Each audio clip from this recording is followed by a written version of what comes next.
राष्ट्रवादी काँग्रेसतर्फे अजित पवार गटाचे राष्ट्रवादी त्यांनी 65 वर्ष हा महाराष्ट्र निर्माण झाल्यानंतर झाल्याबद्दल त्यांनी महाराष्ट्र निर्मितीचा गौरवशाली महाराष्ट्र महोत्सव 2025 आज इथे आपण साजरा करत आहोत। त्यांनी उचललेल्या पावलाबद्दल राष्ट्रवादी काँग्रेसचे सर्व नेते अजित पवार व अन्य यांचं मी अभिनंदन आणि धन्यवाद देईन। भविष्यातील महाराष्ट्राच्या वाटचालीमध्ये स्तुत्य उपक्रम सर्व पक्षांतर्फे एकत्र राबवला जावा यासाठी केलेली ही सुरुवात आहे आणि तो पुढे असंच चालू ठेवावा त्यासाठी माझ्या शुभेच्छा। या कार्यक्रमाला त्यांनी माजी मुख्यमंत्र्यांना आमंत्रित केलंय सर्व पक्षाच्या। हा मनाचा मोठेपणा आहे त्यांनी दाखवला त्याबद्दलही धन्यवाद। माझ्या अगोदर ज्यांनी विचार इथे ठेवले ते माजी मुख्यमंत्री अशोक चव्हाणजी, माननीय उपमुख्यमंत्री अजित पवारजी, माननीय छगनजी भुजबळ साहेब, माननीय सुनील तटकरेजी, माननीय प्रफुल्ल पटेलजी, माननीय दिलीप वळसे पाटील, माननीय प्रताप सरनाईक, माननीय बाळासाहेब पाटील, माननीय नरेरी झिरवाळ, त्याचप्रमाणे कुमारी आदिती तटकरे, या मंचकावर बसलेले विविध राजकीय पक्षाचे पदाधिकारी, नेते मंडळी, उपस्थित पत्रकार मित्र आणि उपस्थित बंधू भगिनींनो आणि मित्रो, माझ्या अगोदर माननीय मुख्यमंत्री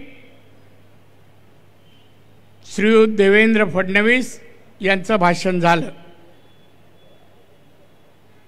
या भाषणानंतर मी अशोक चव्हाण दोघेही चव्हाण बोलले, आता मी बोलत आहे आणि त्या अगोदर सन्माननीय आमचे मित्र सुनील तटकरे यांचं प्रास्ताविक झालं। प्रास्ताविकामध्ये त्यांनी संयुक्त महाराष्ट्राचा इतिहास आपल्यासमोर ठेवला। माझं काम सोपं झालं, त्या विषयावर न बोलता अन्य विषयावर बोलायला मला मुभा आहे असं मी समजतो।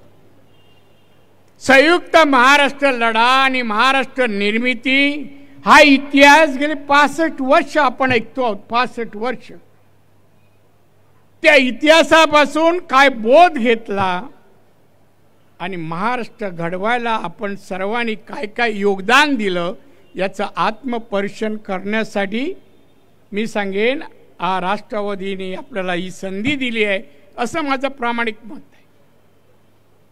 मी सर्व दालनात फिरलो, ज्या मान्यवरांनी योगदान महाराष्ट्रासाठी दिलं त्यांचा इतिहास आहे।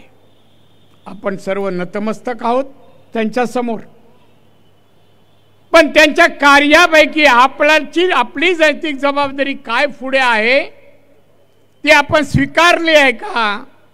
आणि महाराष्ट्रासाठी, महाराष्ट्राच्या जनतेसाठी हा वैभवशाली महाराष्ट्र घडावा, लोककल्याणकारी महाराष्ट्र शिवबांचा घडावा म्हणून आपली कृतीमध्ये काय आहे याचं आत्मपरीक्षण व्हायला पाहिजे। एक चांगल्या उपक्रमालाही आपण एकत्र येत नाही, काय आपली मानसिकता आहे? हा राज्याचा कार्यक्रम आहे, नकळत देशाचाही आहे। एकजूट महाराष्ट्रासाठी, नकळत या देशाच्या संरक्षणासाठी आणि देशाच्या जनतेसाठी पण आहे। हे समजून घेणं आवश्यक आहे असं मला बांधवांना वाटतं। नुसते कार्यक्रम करणं, भाषणं करणं म्हणजे आपण काही महाराष्ट्रासाठी केलं असं होत नाही, हे व्हायला पाहिजे। या ठिकाणी राष्ट्रवादीचे नेते, महाराष्ट्राचे उपमुख्यमंत्री सन्माननीय अजित पवार साहेब आहेत।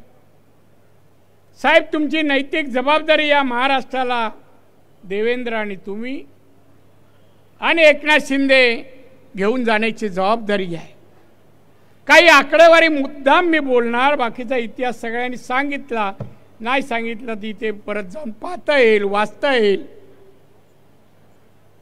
हा महाराष्ट्र संयुक्त महाराष्ट्र बनला 1960 साली.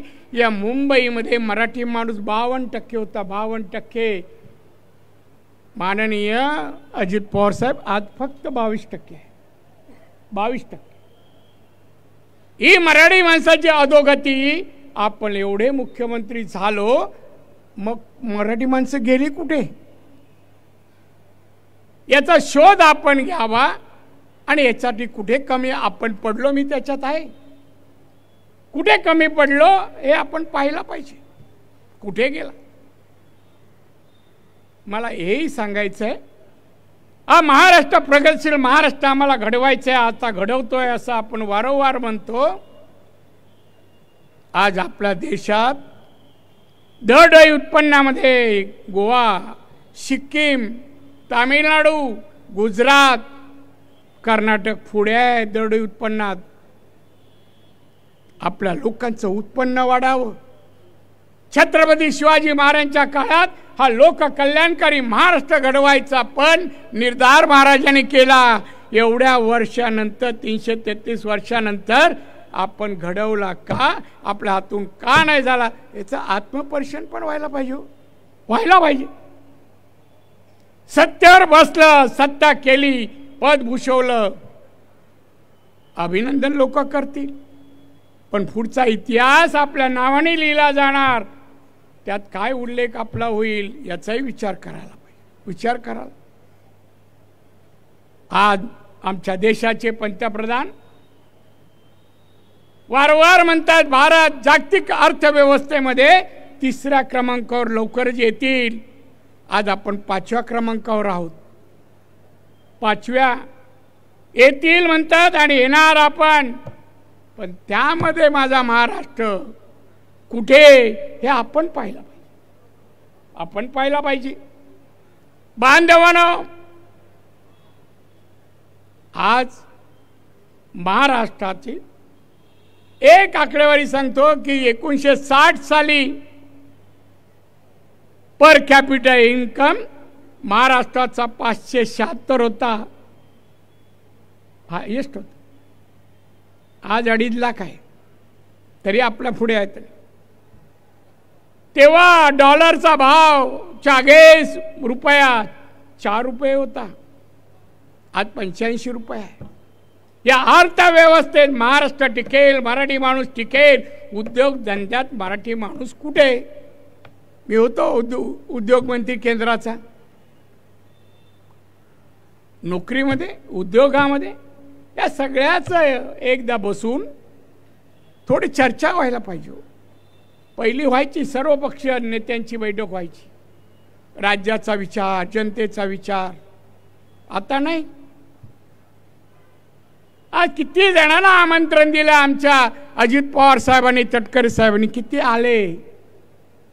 नुसतं महाराष्ट्र माझा, छत्रपती शिवाजी महाराज आपले. तुम्ही कुठे? तुमचे योगदान काय? काहीतरी सांगा बघू, आम्हाला ऐकू दे. योगदान सांगायला काम, कार्य, कर्तृत्व दाखवावं लागतं, करावं लागतं. लोकांनी म्हणायला बाई कर्तृत्ववान माणूस आहे.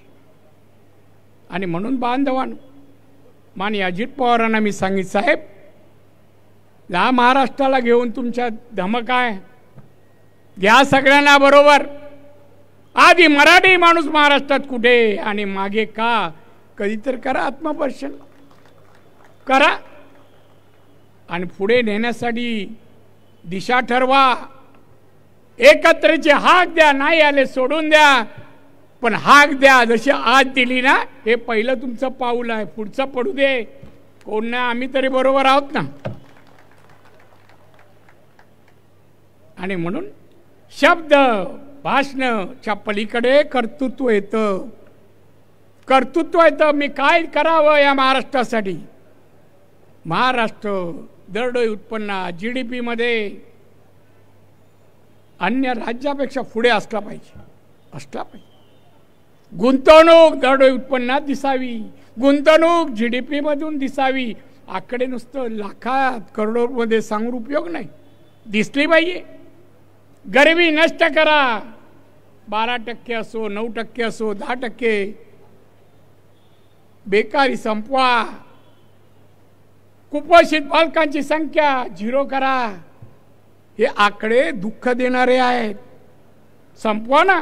महाराष्ट्राला कठीण नाहीये, पण ही आकडेवारी घेतलं डोळ्यासमोर येतानाच मी हे करून दाखवेन. जसं माझ्या जिल्ह्यात 111 कुपोषित बालक आहे, मी पण केला. लवकरात लवकर मी 0 करणार. 0 करा महाराष्ट्राचं कुपोषित बालक नाही. अरे आमच्या बालक कमजोर पुढे कसे नागरिक होतील? पलनामा चीड पाहिजे हो. आज आपला कार्यक्रम घेताना पहिलं नामस्मरण ते मृतांचं करा. 27 लोकांना जवळ बोलून बोलून तू हिंदू आहे गोळ्या घातल्या. महाराष्ट्र या देशात भारतात असताना कोणाचं धाडस सोडता कामा नये, असं कर्तृत्व महाराष्ट्राने निर्माण करावं असं मला वाटतं. चला पुढे व्हा. नुसतं दालनामध्ये आपण इतिहास पाहिला, अभ्यासक्रमामध्ये इतिहास वाचतो, मार्क मिळवतो. पुढे काय 1, 2 नाही, 65 वर्षी महाराष्ट्र झाली. भारताला स्वतंत्र म्हणून 75 वर्ष झाली. अच्छा विचार व्हा. मी आजच्या प्रसंगी मी आपला वेळ घेणार नाही. अनेक लोकांची भाषणं आहेत, पण मी धन्यवाद राष्ट्रवादी काँग्रेसच्या नेत्यांना. कार्यकर्त्याचं चांगलं नियोजन आहे. लोकांनी स्वतःहून अशा प्रसंगी यायला पाहिजे. पक्ष भिक्षा नंतर हो, पहिलं माणूसमध्ये जन्माला आलात, महाराष्ट्रात आलात, संयुक्त महाराष्ट्रात आलात. तुमचं कर्तृत्व भूमीशी आहे, पक्षाशी नंतर आहे. हे कधी कळणार? ह्या कार्यक्रमाला परदेशातून काही जण यायला पाहिजे होते, नाही पण रिटर्नची तिकीट मिळाली नाही. तटकरे साहेबांनी काय मॅनेज केलं माहीत नाही, पण बांधवानं नाही. रेडी गेम खेळू नका. जे या मैदानात या, बोला बोला, आम्ही ऐकून घेऊ. सहकारी आहात. आज मी उभा आहे ना, मी शिवसेना बाळासाहेब ठाकरेंमुळे उभा आहे. त्यांनी मला उभं केलं. मुख्यमंत्री त्यांनी बनवलं, त्यांनी बनवलं. मला वाटलं नाही मला मुख्यमंत्री. 10:10 वाजता रात्री फोन आला, नारायण येऊन जा. मला येतो साहेब. गेलो मातोश्रीवर. एक प्रश्न विचारला, नारायण मुख्यमंत्री पद चालवशील का? माझ्या स्वभावाप्रमाणे उत्तर दिले, साहेब चालवणार नाही, मी पळवीन, संधी द्या. साहेबांनी दिली. आम्हाला घडवलं त्यांनी. कोकणातल्या एक शेतकऱ्याचा मुलगा मुख्यमंत्री महाराष्ट्राचं. अनेक लोकांना खरं वाटत नव्हतं. कसा कारभार केला त्यावर मी काय बोलणार नाही, हाय त्याचे दाखले. आपण जिथे असतो नाव करून पुढे जातो. आपली कोरी पाटी नाही, काहीतरी लिहिलेली पाटी आपली आहे, असा आपला स्वभाव आहे. असू द्या. अजितदादा, सुनील तटकरे आणि त्यांचे सर्व सवंगडी कार्यकर्त्यांना धन्यवाद देईन की त्यांनी मला आज आमंत्रण दिलं. मान सन्मान आदर सगळं तुम्ही दिलात, त्याबद्दल तुमचा मी अतिशय आभारी आहे. तुम्हाला दीर्घ आयुष्य आणि उत्तम आरोग्य लाभो, जेणेकरून महाराष्ट्र एक लोक कल्याणकारी राज्य होण्याचा मार्ग आपण तुम्ही मार्गाकडे वाटचाल कराल. म्हणून तुम्ही मला इथे बोलवलात, संधी बोलण्याची दिली. पण या संधीतून मला वाटतं काहीतरी संदेश द्यायचा होता माझ्या मनात. काय हा महाराष्ट्र असा. आम्ही दिल्लीला चालतो, तटकरे चालतात, प्रफुल्ल बडे चालतात. लोक हे महाराष्ट्र के MP आहे, हे महाराष्ट्र के मंत्री आहे, हा उल्लेख होतो, कारण महाराष्ट्राला विशेष किंमत आहे. या इतिहासात ज्यांची नावं गेली ना आपण घेतली, त्यांच्यामुळे आपल्याला किंमत आहे. ती किंमत वाढवा, किंमत वाढवा, आणि ती वाढवाल अशी अपेक्षा करतोय. मला बोलण्याची संधी दिली, सत्कारही माझा केला मुख्यमंत्री झालो म्हणून. कर सत्काराचे आणि माझ्याबद्दल उच्चारलेले विशेषण, मराठी विशेषण याचा मानकरी मी नाही, बाळासाहेब ठाकरे आहेत. असोत, आपल्याला धन्यवाद देतो आणि इथेच थांबतो पुढील भाषण ऐकण्यासाठी. जय हिंद, जय महाराष्ट्र.